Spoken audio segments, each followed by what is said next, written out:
먼저 말씀을 시작하기 전에 오늘 본문의 말씀을 한 번 더 읽어보도록 하겠습니다. 한번 띄워주십시오, 그냥. 자, 같이 한번 이 말씀 읽도록 합니다. 시작. 누구든지 시작. 누구든지 자기 친족, 특히 자기 가족을 돌보지 아니하면 믿음을 배반한 자요 불신자보다 더 악한 자니라. 아멘. 오늘 이 말씀은 디모데 전서에 기록된 말씀입니다.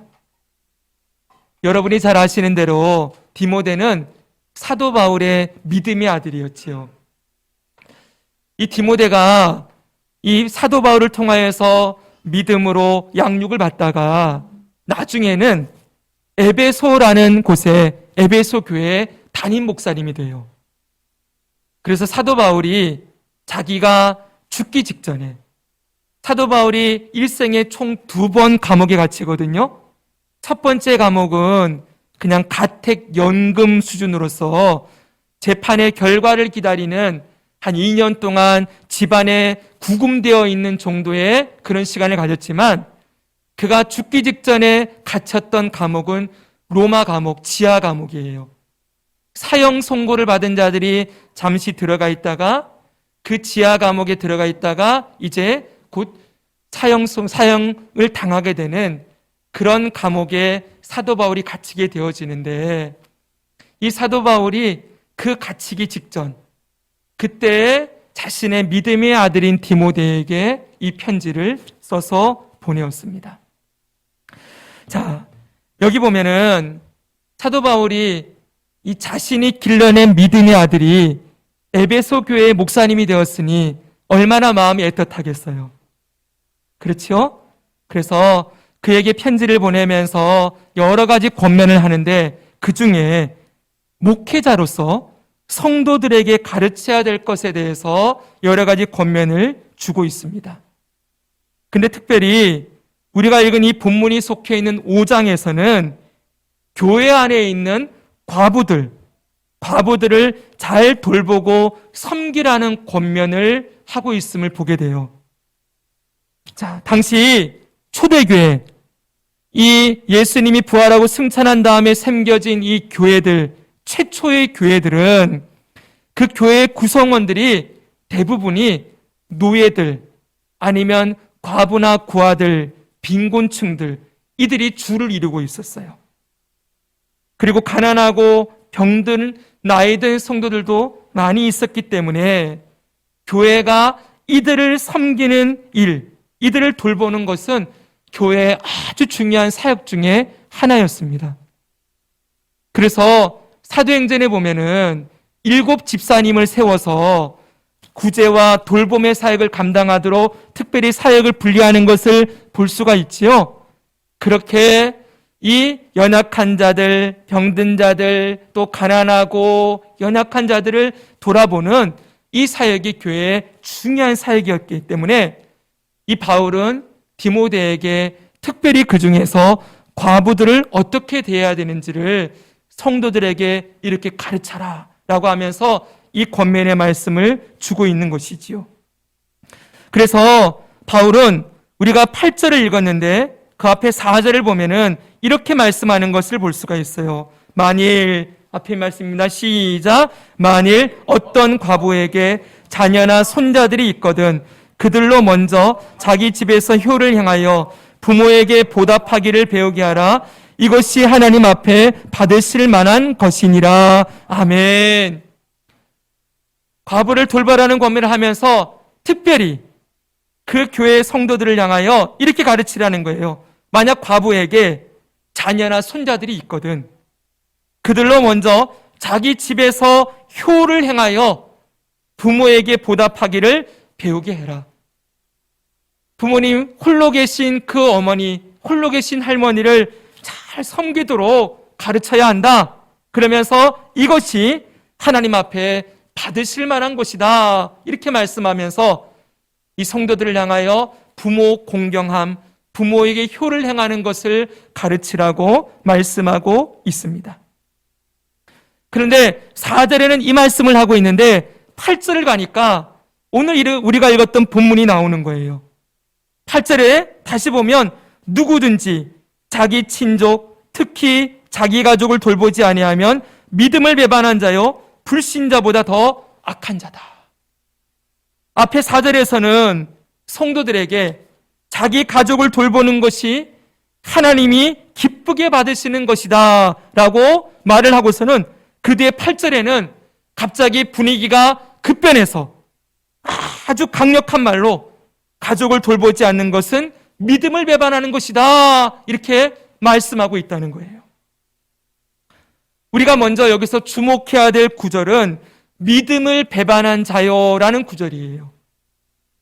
당시 초대교회의 가장 큰 문제 중에 하나는 바로 믿음을 배반하는 배교의 문제였어요. 당시에 이 교회들은 안팎으로 박해를 받고 있었습니다. 교회 안에는 유대인들, 그러니까 여러분 예수 그리스도를 구주로 인정하지 않는 유대인들이 교회를 공격하는 일들이 아주 많았어요. 그래서 당시에 그리스도교, 우리가 믿는 기독교는 유대인들 편에서 볼 때는 정말 이게 좀 안 좋은 편이지만 이단인 거예요. 그들은 유일신 하나님, 구약의 하나님을 한 분 하나님으로 믿고 그들이 신앙생활을 해왔는데 갑자기 예수님이 등장을 해서 나와 아버지는 하나다, 나를 본 자는 아버지를 보았다라고 하며 그분이 하나님의 아들이라고 자기를 소개하니 이 유대인들 입장에서는 예수 그리스도가 뭐예요? 이단인 거예요. 왜 그렇습니까? 자기가 하나님이라고 하니 신성모독이 되는 거지요.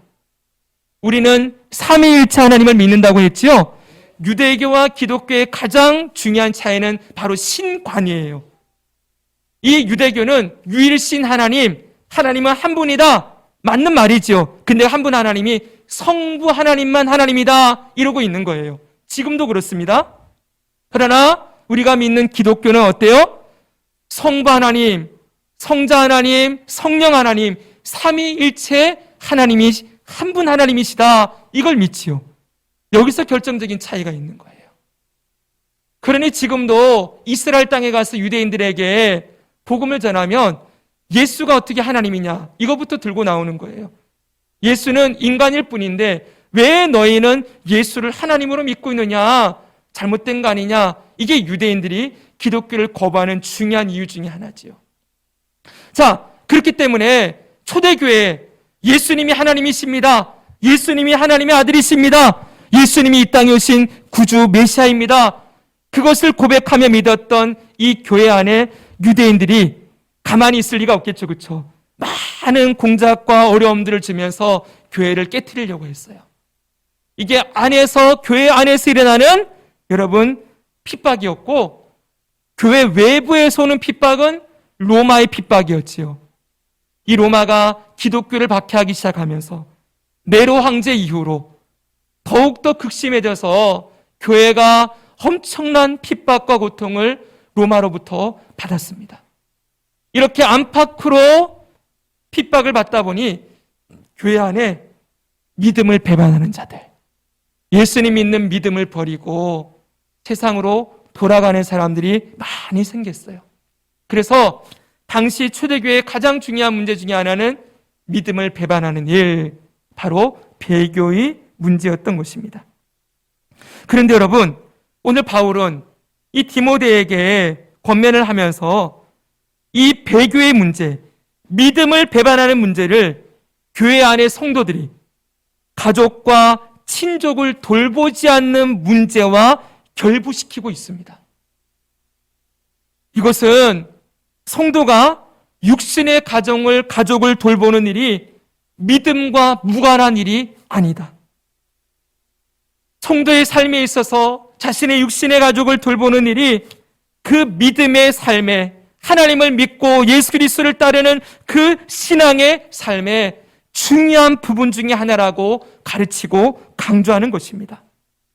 다시 말하면 우리가 예수 그리스도를 구주로 고백하고 하나님을 아버지로 모시고 믿음으로 살아갈 때 그 믿음의 삶에는 반드시 가족과 친족을 돌보는 일이 포함되어야 함을 강조하고 있는 것이지요.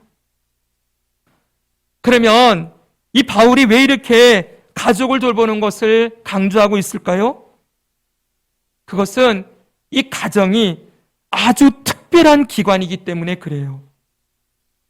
이 세상에 많은 모임과 많은 기관들이 있지만 성경은 분명하게 말씀하는 것이 하나님이 세우신 기관, 하나님이 세우신 기관은 딱 2개밖에 없다, 이렇게 가르치고 있어요.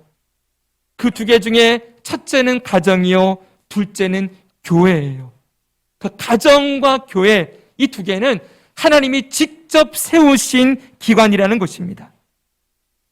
사실 여러분, 이렇게 잘 따져보면은 가정도 처음에는 하나의 교회로 출발을 했어요. 이게 무슨 말이냐? 들어보십시오. 교회의 정의가 무엇입니까? 교회, 그러면 정의가 하나님의 부르심을 받은 자들의 모임, 이게 교회잖아요. 그렇죠? 그리고 예수 그리스도를 주로 고백하는 자들의 모임이 교회인데, 하나님의 부르심을 받은 자들, 하나님이 처음에 아담과 하와를 창조하셨지요. 만들어 놓으시고 그들을 부르셨어요. 그리고 그 둘을 한 몸을 이루어 함께 살아가는 가정으로 세워 놓으셨지요. 하나님이 시작한 것이, 하나님이 불러서 만들어 놓고 시작하게 하신 것이 바로 가정이라는 거예요. 그런 의미에서 여러분, 우리의 가정이 교회라는 것, 이것을 인식하고 있는 건 너무 중요하다고 할 수가 있어요. 여러분들이 부모님의 밑에서 어떤 가정에서 자녀로 태어났을지 우리는 다 알지 못하지만, 여러분, 그것도 하나님의 선하신 계획과 뜻을 따라 이루어진 일이겠지요? 여러분의 가정, 그리고 여러분들을 택하셔서 예수 그리스도를 믿게 하시고 오늘 이 자리까지 인도하신 분이 하나님이심을 믿는다면은 오늘 우리에게 주신 이 가정이 바로 하나님의 부름받은 교회이구나라는 것을 인식하는 것은 성도의 삶에 너무나 중요한 것이라는 것입니다. 사랑하는 여러분, 우리의 이 가정은 하나의 작은 교회라고 얘기할 수가 있어요. 이 작은 교회인 가정을 통해서 조금 더 규모가 큰 교회라는 그러한 공동체가 올바르게 설 수 있는 것이지요. 이 땅에 교회가 존재하는 목적 중에 여러 가지가 있겠지만 그 중에 중요한 것 중에 하나는 여기서 사람들을 예수 그리스도를 믿는 믿음의 사람으로 잘 길러내고 양육해서 가장 먼저는 가정으로 보내는 거예요. 그 성도들이 가정으로 돌아가서 그 가정을 참된 교회로 세워가는 일, 하나님의 부름받은 모임으로 우리의 가정을 세워가는 일, 이 일을 잘 감당하고 또 그들이 다시 교회로 돌아와서 말씀으로 양육받고 또 하나님의 위로와 은혜를 공급받아 또 가정으로 돌아가고 또 가정에서 넓게 나가면 세상으로 나아가는 일들이 계속 일어나야 하는 것이죠. 이런 선순환, 작은 교회인 가정과 조금 더 큰 모임인 교회가 계속해서 유기적으로 연합하여 하나님의 사랑과 하나님의 생명을 나누고 전하는, 그래서 하나님이 영광 받으시는 그러한 기관으로 가정과 교회를 세워가는 일이 일어나기를 하나님은 원하신다는 것입니다. 그런데 여러분, 우리가 우리의 가정을 하나의 작은 교회라고 인식을 하고 있다면 여기서 아주 중요한 주제가 발생을 합니다. 하나님께서 이 교회를 세우실 때 교회를 성도들의 모임으로만 두지 않으셨어요. 교회에 누굴 두십니까? 목회자를 두시지요. 네. 여러분, 이 교회의 목회자가 세워진 것은 그냥 사람들이 한 게 아니에요. 우리가 잘 알다시피 예수님께서 12제자를 세우셨지요. 이 12제자들이 뭐가 됩니까? 초대교회의 목사님들이 되어져요. 들은 말씀을, 예수님으로부터 가르침받은 그 말씀을 예수 그리스도를 구주로 고백하는 자들에게 말씀을 가르치고 전하는 일, 12사도들이 교회의 담임 목사님이 되어 감당하지요. 그리고 그 12사도가 길러낸 제자들이 또 파송되어져서 교회를 담임하는 일들이 일어나게 되어지는 거예요. 이 디모데도 에베소 교회의 목회자예요. 무슨 말입니까, 여러분? 하나님께서는 각 교회들마다 목회자를 세우셔서 그들로 하여금 교회를 돌보고 성도들을 양육하게 하셨어요. 이 목회자가 뭘 하는 사람이냐? 여러 가지 사역이 있겠지만 목회자의 사역을 하나로 딱 묶어버리면 딱 한 단어가 나와요. 돌봄이에요, 돌봄. 신학대학원을 다닐 때 이 목회에 대해서 배우는 시간이 있는데 그때 그분 성함은 제가 기억이 안 나지만 가장 강조했던 게 목회자는 돌보는 자다. 그럼 목자라는 표현도 쓰지요. 양을 돌보는 목자들처럼 하나님께서 맡겨주신 귀한 성도들의 영혼과 삶을 말씀으로 양육하고 길러내고 그 영혼을 돌아보는 일, 그 삶을 전 일생을 함께 가면서 돌보는 일 하는 게 목사다. 그리고 목회자의 가장 중요한 사역, 아니 목회자의 사역을 다 통틀어서 하나로 얘기하면 돌봄의 사역, 이렇게 얘기할 수가 있는 거예요. 그런데 여러분, 이 돌봄이라는 일을, 물론 여러분 교회는 오해하지 마십시오. 예수 그리스도가 주인이 되어 계십니다.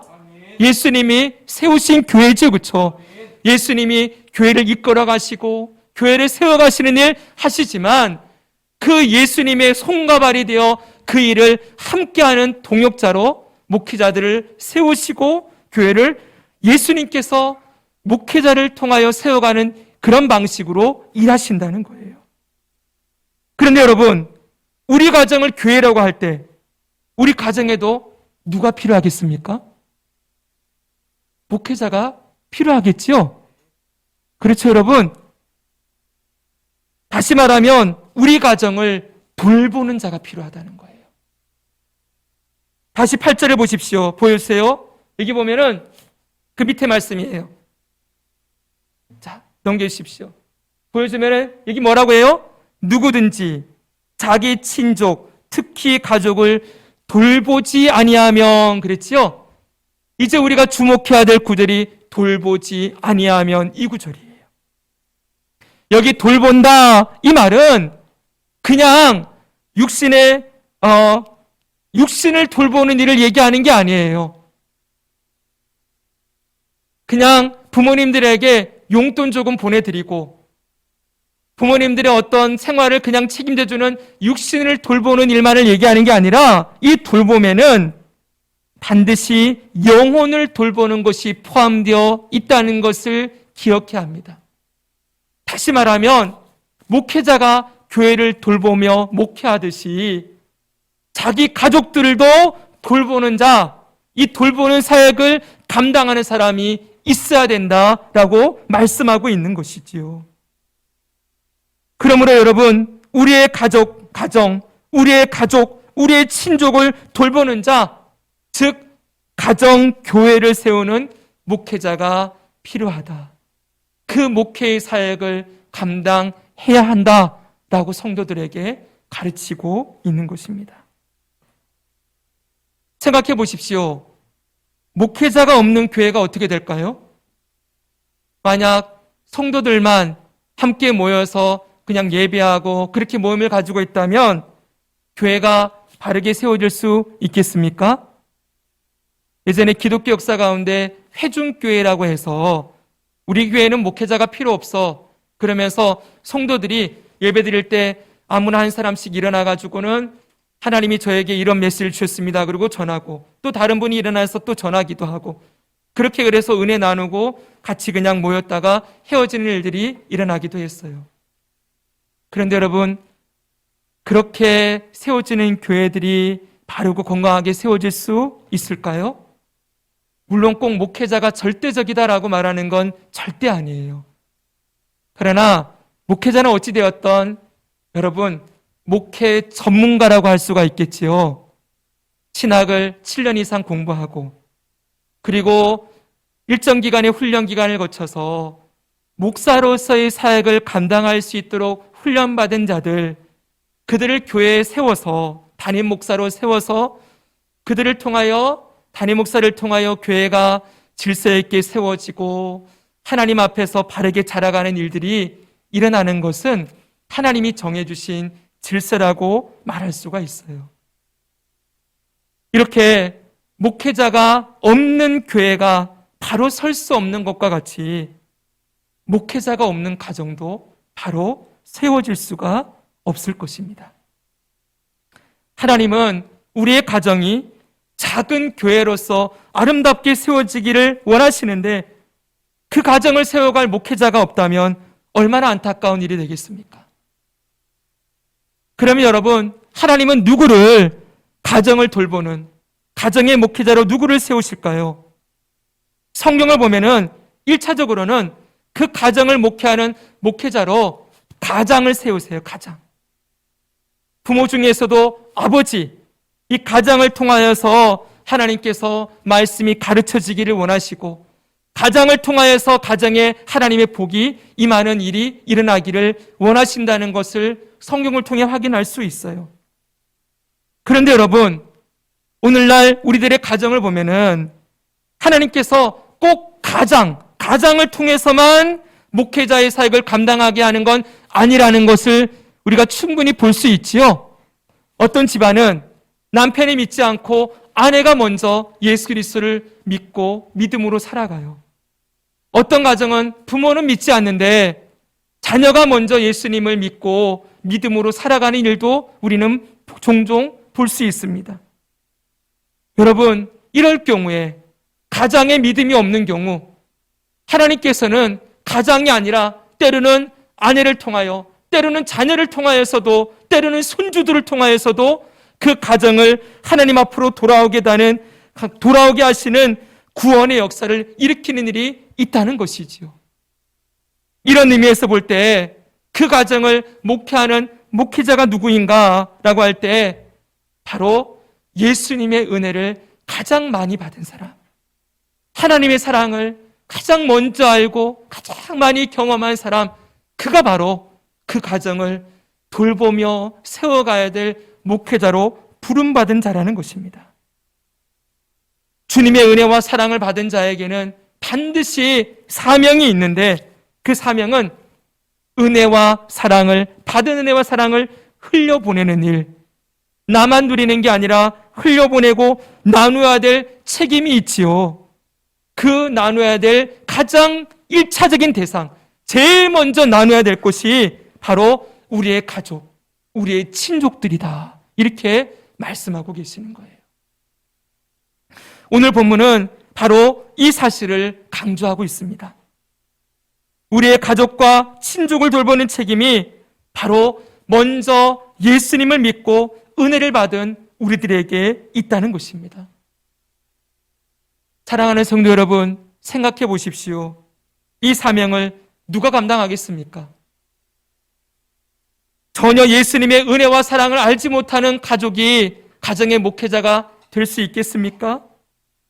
아니면 여러분의 가족들의 이름도 모르고 얼굴도 모르는 어떤 그리스도인이 우리의 부모님들이나 자녀들을 만나서 복음을 전하고 돌보는 일이 일어나는 일, 우리는 종종 그런 일 생각하죠, 그렇죠?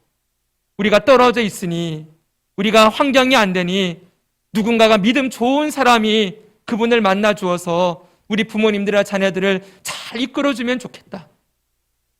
여러분, 그러나 그분이 우리의 가정을 책임지는 목회자로서의 사역을 감당할 수 있을까요? 저는 가끔씩 이런 전화 받습니다. 목사님, 세종에 우리 부모님 누구가 계시는데 그분 좀 목사님이 교회로 인도해서 책임져 주세요. 여러분, 그런 전화를 받으면 마음의 영적인 부담감이 굉장히 큽니다. 그런데 여러분, 그 자녀의 말도 듣지 않는 그 부모님이 생판 전혀 모르는 목사가 전화해서 그분을 교회로 인도하고 만나서, 여러분, 그게 저의 사역이라면 제가 할 수 있겠어요. 그러나 여러분, 뭔가 좀 이상하지 않습니까, 여러분? 사랑하는 여러분, 우리가, 저와 여러분이 우리의 믿지 않는 가족들 가운데, 또한 믿음이 연약한 자들 가운데 그들을 돌보고 섬김으로 세워가는 일, 이 일은 누가 대신해 줄 수 있는 일이 아니에요. 먼저 은혜를 아는 자들, 하나님의 사랑을 아는 저와 여러분이 그 일을 하도록 부름받은 자라는 것을 잊지 말아야 할 것입니다. 이 돌봄의 사명이 우리에게 있음에도 환경의 여건의 여러 가지 어려움들, 또 생활의 분주함, 때로는 우리의 사랑이 부족함으로 인하여 가정을 돌보지 않는 것, 이것은 오늘 본문이 분명히 얘기해요. 제 말이 아니라 믿음을 배반한 자요, 불신자보다 더 악한 자다. 이렇게까지 말할 정도로, 이렇게 강력한 언어를 써서 바울이 권면하고 있다는 것은 하나님께서 이 부분을 너무나 중요하게 여기고 있다는 것을 강조하는 것이라고 여러분 우리가 받아야 할 것입니다. 성경은 사람이 썼지만 하나님이 기록하신 책이지요. 하나님이 직접 너희 가정, 너희 친족들 그 돌보는 일 너희가 해야 된다 라고 주님이 말씀하셨다면 우리의 삶에 여러 가지 과제들, 여러분의 삶에 여러 가지 해야 될 일이 있는데 그 중에 여러분 가장 첫 자리에 이 말씀이 있어야 되지 않겠습니까? 사랑하는 여러분, 오늘 이 말씀은 여러모로 우리에게 참 부담이 되는 말씀입니다. 그러나 오늘 이 말씀을 우리가 듣고 아멘으로 받는다면, 하나님, 제가 지금까지 우리의 가족과 친족들 돌보는 목회자로서 제가 사명이 있는 줄도 몰랐고, 혹시 내가 부담이 있었는데 잘하지 못하였다면 용서해 주시고 이제부터 제가 이 사명 감당하기를 원합니다 라고 여러분들이 결단하며 주님께 마음을 드리고 기도하기 시작한다면 하나님이 얼마나 기뻐하실까요, 여러분? 하나님의 말씀은 듣고 순종하라고 주신 말씀이지요. 오늘 이 말씀을 우리 명절날, 이 추석 명절에 지금 뵙고 오신 분들도 있고, 부모님들을, 아니면은 뵈러 가실 분도 있고, 지금 그 자리에 가서 뵙고 있는 분들도 있을 터인데, 오늘 이때 이 말씀을 우리에게 주신 하나님의 그 계획하심, 하나님의 인도하심을 우리가 받고 인정하고, 주님 알겠습니다. 제가 이제부터 우리 가정의 목회자로서 먼저 하나님의 은혜를 안 자로 나를 부르셨으니 내가 이 일을 감당하겠습니다 라고 고백한다면 주님께서 귀한 생명의 복을 우리 모든 가정들에게 허락하실 것을 믿습니다. 마지막으로 기억해야 될 것이 있습니다. 가정의 목회자로서 사명을 감당할 때 반드시 필요한 게 있어요. 이건 결단만으로 되는 게 아니지요.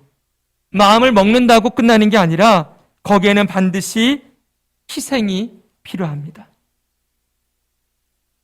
여러분, 부모가 자녀를 기르는데, 돌보는데 희생 없이 자녀가 길러지는 일이 없지요. 저는 항상 우리 아기 가진 엄마들에게 얘기하는 게 있어요. 이 자매들이 아이를 하나 결혼해서 임신을 하기 시작하면 그때부터 10년 동안은 신앙의 무덤이라고 해요.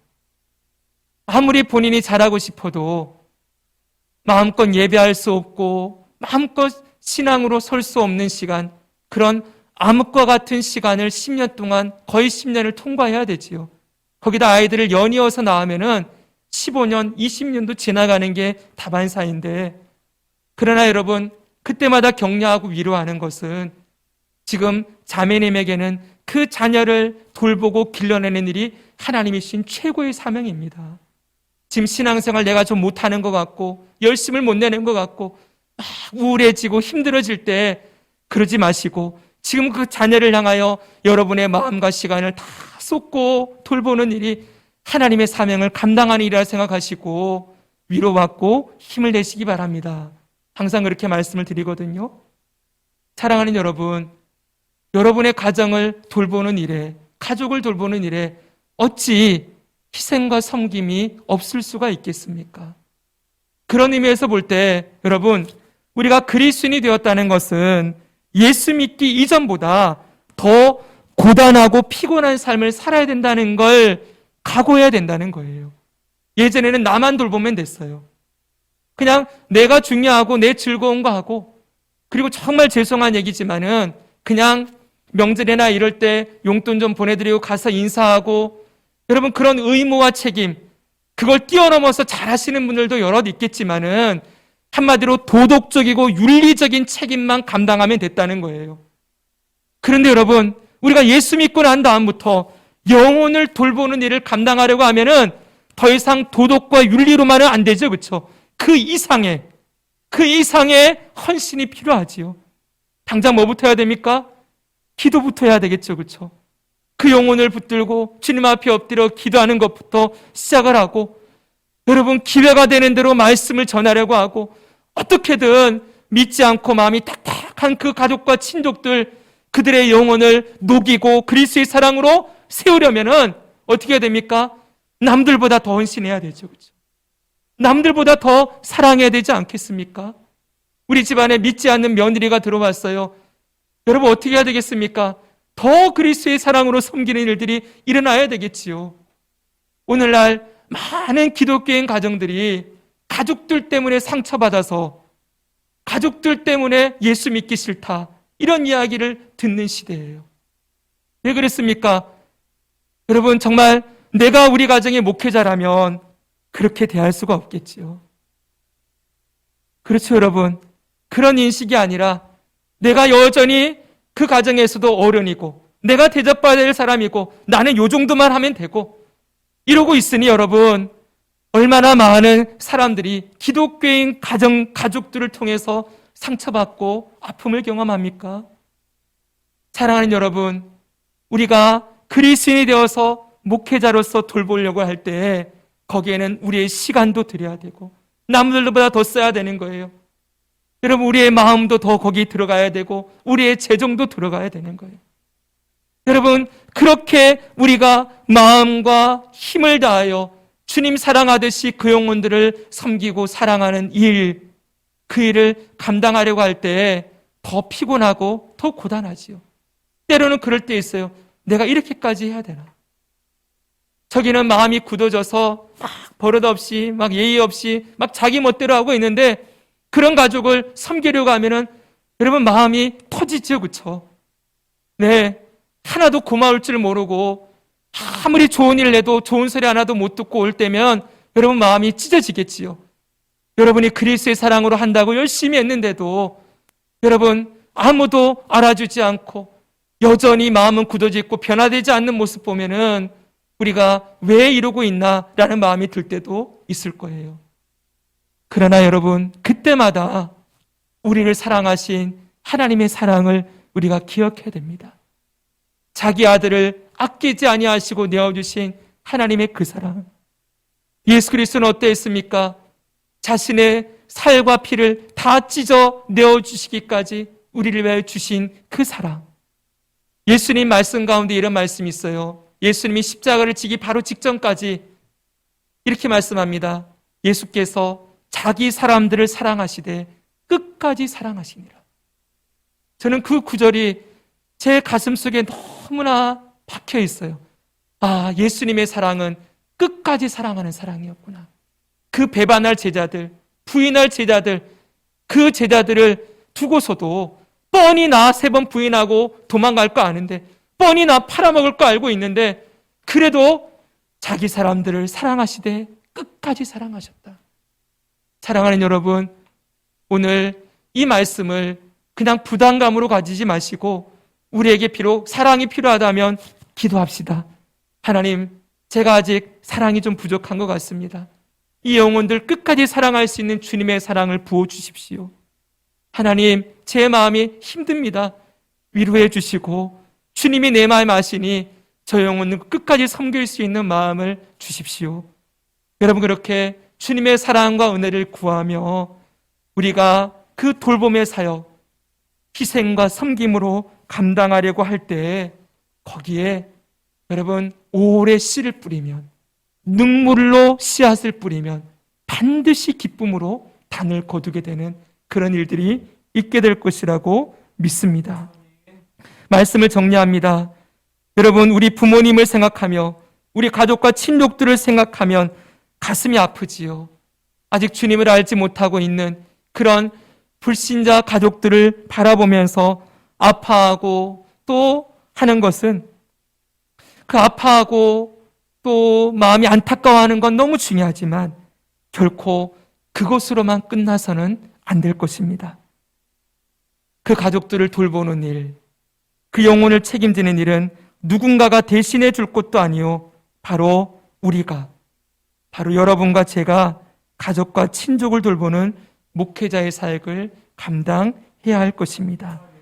주님께서 여러분의 눈물과 섬김과 희생, 그리고 기도와 헌신을 통하여 여러분의 가정을 믿음의 가정으로 아름답게 세워주시고 하늘에 속한 신령한 복으로 여러분의 부모님들과 사랑하는 친족들, 가족들, 자녀, 손들의 그 삶에 그 귀한 복이 풍성하게 넘쳐 흐르는 그런 복된 가정들, 가족들로 세워주시는 역사가 예수 그리스도의 그 능력 안에서 일어나기를 주님의 이름으로 축원합니다.